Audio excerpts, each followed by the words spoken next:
بسم اللہ الرحمن الرحیم۔ سورہ فاتحہ یہ قرآن کریم کی سب سے پہلی سورت ہے۔ انشاءاللہ آج اس کے بارے میں کچھ گفتگو ہوگی۔ سورہ فاتحہ یہ قرآن کریم میں سب سے پہلے پوری سورت نازل ہوئی۔ اصول یہی ہے کہ کتاب کو قارئین کی آسانی کے لیے مختلف ابواب میں تقسیم کر دیا جاتا ہے، چنانچہ قرآن کریم کو بھی مختلف حصوں میں تقسیم کیا گیا ہے اور ہر حصے کو سورت کہتے ہیں۔ سورت کے معنی بلندی بھی آتا ہے۔ قرآنی سورتوں کی دو قسمیں ہیں، کچھ مکی ہیں، کچھ مدنی ہیں۔ جو ہجرت سے پہلے سورتیں نازل ہوئیں اور جو ہجرت کے بعد نازل ہوئی۔ جو ہجرت سے پہلے ہوئی وہ تو مکی صورتیں ہوتی ہیں، اور جو ہجرت کے بعد نازل ہوئی وہ مدنی صورتیں کہلاتی ہیں۔ اس صورت میں ایک رکوع ہے، 7 آیتیں ہیں اور 25 کلمات ہیں، اور تقریباً 126 حروف اس صورت کے اندر ہیں۔ سورہ فاتحہ اس کے نام تقریباً 25 بتائے گئے ہیں۔ میں کچھ نام آپ کے سامنے پیش کر دیتا ہوں۔ اس کا مشہور نام سورہ فاتحہ ہے۔ فاتحہ کے معنی ابتدا کرنے والی، شروع یا آغاز کرنے والی۔ اس سورت کو فاتحہ کہتے ہیں۔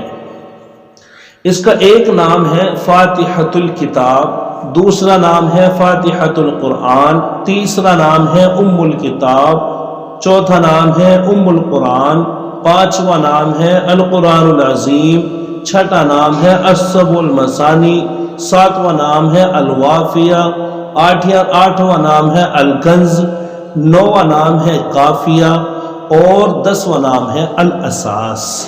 یہ اس کے کچھ میں نے آپ کے سامنے نام بتائے ہیں، ورنہ اس کے نام تقریباً 25 بتائے گئے ہیں۔ اس سورت کی خصوصیت اور فضائل کیا کیا ہے؟ سب سے پہلی خصوصیت اس کی یہ ہے کہ نماز اسی سورت سے شروع کی جاتی ہے، اور ہر نماز میں خواہ وہ فرض ہو، واجب ہو یا نفل، اس سورت کی تلاوت کو واجب قرار دیا گیا ہے۔ لیکن اس کے اندر ایک اختلاف ہے جو مجتہدین کا اختلاف ہے۔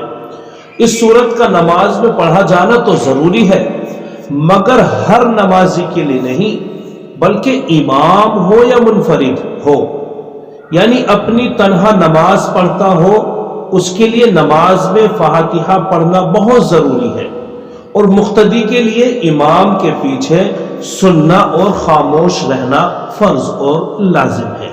یعنی امام کے پیچھے مقتدی اس سورت کو نہیں پڑھے گا۔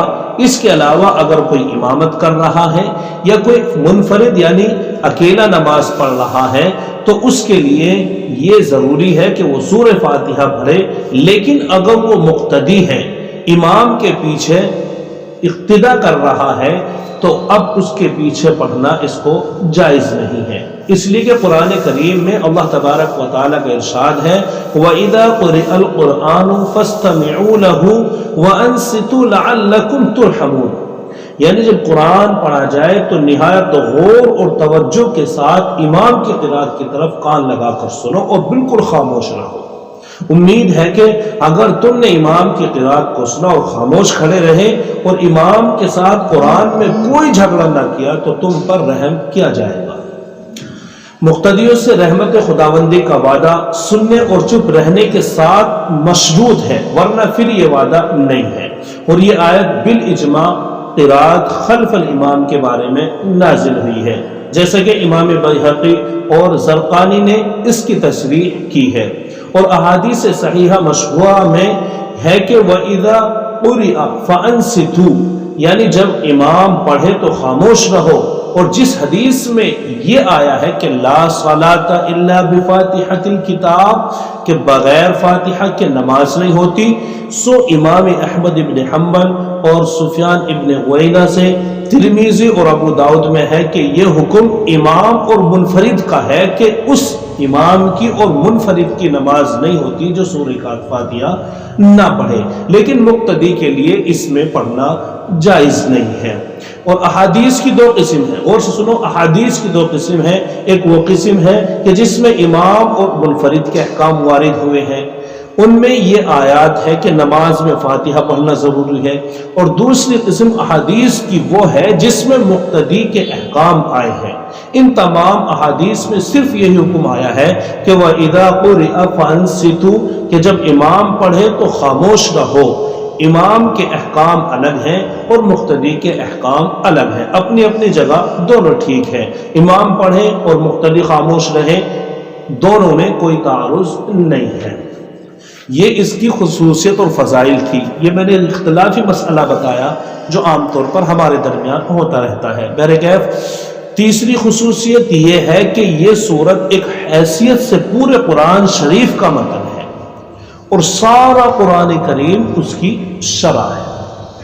اور ایک حدیث میں ہے کہ رسول اکرم صلی اللہ علیہ وسلم نے ارشاد فرمایا کہ قسم ہے اس ذات کی جس کے قبضے میں میری جان ہے کہ سورہ فاتحہ کی نظیر نہ تو توریت میں نازل ہوئی، نہ انجیل و زبور میں، اور نہ خود قرآن کریم میں کوئی دوسری سورت اس کی مثل ہے۔ صحیح بخاری میں حضرت انس رضی اللہ تعالیٰ عنہ سے مروی ہے کہ رسول اللہ صلی اللہ علیہ وسلم نے فرمایا قرآن کریم کی سب سورتوں میں عظیم ترین الحمدللہ رب یعنی سورہ فاتحہ ہے۔ اس کا شان نزول کیا ہے؟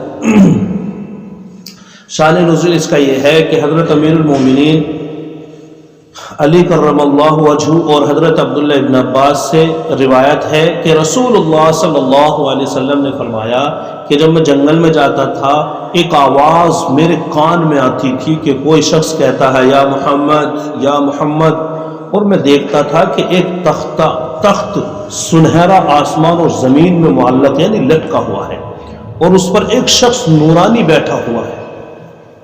میں اس آواز سے خوف زدہ ہوتا تھا۔ جب یہ ماجرا کئی بار دیکھا تو ورقہ بن نوفل نے، جو کہ حضرت خدیجہ رضی اللہ تعالیٰ عنہ کے چچا زاد بھائی تھے اور توریت اور انجیل کے بڑے عالم تھے، اس حال کو بیان کیا۔ انہوں نے کہا کہ آئندہ جب آپ وہ آواز سنیں تو خوف نہ کرے، ڈرے نہ، اور کان لگا کر سنیں کہ وہ کیا کہتا ہے۔ چنانچہ آپ نے ایسا ہی کیا۔ پھر وہی آواز آئی تو حضور اکرم صلی اللہ علیہ وسلم نے کہا کہ لبیک یعنی میں حاضر ہوں۔ تب اس نے کہا کہ میں جبرائیل ہوں اور آپ اس امت کے نبی ہیں۔ پھر مجھ سے کہا کہو اشہد ان لا الہ الا اللہ واشہد ان محمدا عبدہ ورسولہ، یعنی جبرائیل علیہ السلام نے اللہ کے نبی صلی اللہ علیہ وسلم سے یہ کلمات کہلوائے، اور پھر دوسری بار کہا کہ کہو الحمدللہ رب العالمین، یعنی پوری سورت کیا ہے تلاوت کرائی۔ اگرچہ اس سورت سے قرآن کریم کا آغاز ہوتا ہے، مگر اس سے یہ نہ سمجھا جائے کہ قرآن کی صورتوں اور آیتوں میں یہ سورت نازل بھی سب سے پہلے، بلکہ سب سے پہلے جن آیتوں سے نزول وحی کا آغاز ہوا وہ 30ویں پارے سورہ علق کی ابتدائی 5 آیات ہیں۔ قرآن کریم کی ترتیب تلاوت اور ہے اور اس کی ترتیب نزول اور ہے۔ تو آیت قرآنیہ کا نزول تو وقت اور حالات کے مطابق تھا، اور جمع اور تلاوت کی ترتیب لوح محفوظ کے مطابق ہے۔ یہ اس کا شان نزول تھا۔ اس سورت کا کچھ مختصر سا خلاصہ ہے، اس کو بھی بغور سنیں۔ یہ سورت اللہ تعالیٰ نے بندوں کی تعلیم کی نازل فرمائی ہے کہ حق تعالیٰ اس طرح دعا کیا کرے۔ صحیح مسلم میں ایک حدیث قدسی حضرت ابو ہریرہ رضی اللہ تعالیٰ عنہ سے مروی ہے کہ رسول اکرم صلی اللہ علیہ وسلم نے ارشاد فرمایا کہ اللہ تعالیٰ کا ارشاد ہے کہ میں نے صلاۃ یعنی سورہ فاتحہ کو اپنے بندے کے درمیان نصف اپنے اور اپنے بندے کے درمیان نصف تقسیم کر دیا، یعنی حمد و ثنا میرے لیے اور دعا درخواست بندے کے لیے۔ جب بندہ الحمدللہ رب العالمین کہتا ہے تو اللہ تعالیٰ فرماتا ہے کہ میرے بندے نے میری حمد بیان کی، اور جب وہ الرحمن الرحیم کہتا ہے تو اللہ تعالیٰ فرماتا ہے کہ بندے نے میری خصوصی تعریف کی، اور جب بندہ مالک یوم الدین کہتا ہے تو اللہ تبارک و تعالیٰ فرماتے ہیں میرے بندے نے میری بزرگی بیان کی، اور جب بندہ کہتا ہے ایاک نعبد و ایاک نستعین تو اللہ تبارک و تعالیٰ فرماتا ہے کہ یہ میرے بندے کے درمیان ہے اور میرے بندے کے واسطے وہ سب کچھ ہے جو اس نے طلب کیا۔ اور جب بندہ کہتا ہے اہدنا الصراط المستقیم صراط الذین انعمت علیہم غیر المغضوب علیہم ولا الضالین، تو اللہ تعالیٰ فرماتا ہے یہ میرے بندے کے لیے ہے اور جو کچھ اس نے مانگا اسے ملے گا۔ تو میرے عزیزوں، یہ مختصر سی ابھی کچھ تمہیدی باتیں تھی سورہ فاتحہ کے بارے میں۔ دعا کیجیے اللہ تعالیٰ ہمیں قرآن کریم کے معانی اور مطالب صحیح سمجھنے اور ان پر عمل کی توفیق عطا فرمائے۔ یا اللہ اپنی مقدس کتاب سمجھنے کے لیے ہمارے سینوں کو کھول دے، اس کے بیان کے لیے ہماری زبانوں کی گرہ کھول دے، آمین۔ وآخر دعوانا ان الحمدللہ رب العالمین۔ السلام